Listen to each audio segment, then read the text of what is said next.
কোনো বাটাবাটি ঝামেলা ছাড়াই কিভাবে আপনারা কালিজিরা ভর্তা করবেন সেটাই আপনাদের সঙ্গে শেয়ার করব। মানে আমি কিভাবে করি সেটাই আপনাদের সঙ্গে শেয়ার করব। আসসালামু আলাইকুম, welcome to Ashraf Nishi blog. এখানে আমি সামান্য পরিমাণ জিরা আর কালিজিরা ভেজে গুঁড়ো করে নিয়েছি আলাদা করে, আর আলাদা করে রসুন, পেঁয়াজ আর কাঁচা মরিচ, কিছু ধনিয়া পাতা দিয়ে হালকা করে সরিষার তেল দিয়ে টেলে নিয়েছি, মানে হালকা ভাজা করে নিয়ে তারপরে ব্লেন্ডারে সেটা বেটে নিয়ে আর ওই কালিজিরা গুঁড়াটা এর সাথে মিক্স করে সরিষার তেল দিয়ে এই যে আমার হয়ে। অন্যদিন আপনাদের সঙ্গে পুরোটা ভিডিও শেয়ার করব।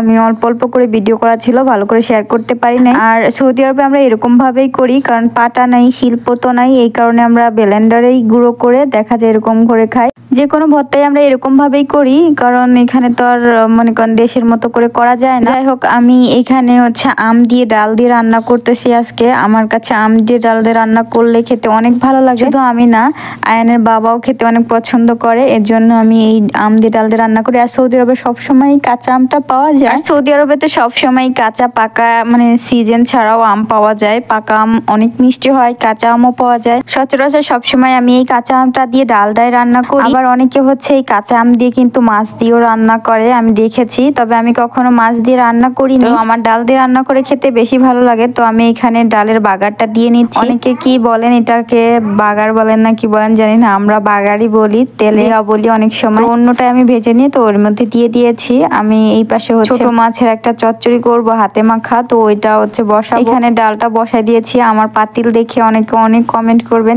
স্কিপ করবেন প্লিজ। এটা অনেক দিনকে পুরানো, এর জন্য এরকম কালার হয়ে গেছে। তবে এটা রান্না করতে না বেশি মজা হয় আমার কাছে মনে হয়, আর ওইটা রান্না করতে বেশি ভালো লাগে। ভয়েস দিতে আসলে তো বাপজানের কথার কোনো শেষ নাই, দেখবেন যে তার কথা প্রায়ই শোনা যায়, কারণ সে সারা রাত জেগে থাকে, ঘুমায় না। মানে সেহেরির সময় ঘুমায় কোনো টাইমে, বা কোনো টাইমে দেখা যায় 5টা 6টা বেজে যায়, সকাল হয়ে যায়, তখন ঘুমায়।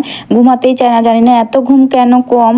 আর অন্য বাচ্চারা দেখা যায় প্রায় বাচ্চারা সারা রাত দিন ঘুমায়, আর ও একটু ঘুমাইলেই উঠে যায় আর ঘুমাইতে চায় না। বুঝিনি বাচ্চাদের সমস্যা এরকম না কি সমস্যা আল্লাহ জানে। এখানে আসার পরে তো বেশি রাত্রে তো ঘুমাই না। আপু তোমাদের বাবুরা কি এরকম করে যে ঘুম কম একদম নাকি, আমি বুঝি না, জানাবো অবশ্যই কমেন্ট করে। আর এখানে হচ্ছে আমি হাতে মাখা চচ্চড়ি করব, এই জন্য আমি আলু কুচি করে নিয়েছি, পেঁয়াজ আর মরিচ দিয়েছি। বেশি মশলা দিব না, কম মশলা দিয়ে মাখবো। আর হলুদের গুঁড়া, লবণ সামান্য, আর হচ্ছে একটু জিরা গুঁড়া দিয়ে এখন একটা ছোট টমেটো কুচিও দিয়ে নিয়েছি। আর এই টমেটো গুলো না এত ফ্রেশ, এগুলা হচ্ছে মাছটা থেকে নিজে হাতে তুলে নিয়ে আসা হয়েছে। আর এগুলার গাছ মানে সৌদি আরবেও কিন্তু টমেটো চাষ করা হয়, অনেক সৌদিদের বাসায় এরকম চাষ হয়। তো আমি আজকে ভিডিওটা এই পর্যন্তই রাখতে চাচ্ছি, বেশি বড় করব না। এই দেখেন আমি আম দিয়ে আর ডাল দিয়ে ভাত খাচ্ছিলাম, মানে এত মজা লাগছিল খেতে, কি বলবো, অনেক মজা হয়েছিল। যাই হোক, আজকে ভিডিও এই পর্যন্তই। ভালো থাকবেন, সুস্থ থাকবেন, আমাদের জন্য দোয়া করবেন, আর অবশ্যই একবার ট্রাই করে দেখবেন আম দিয়ে ডাল।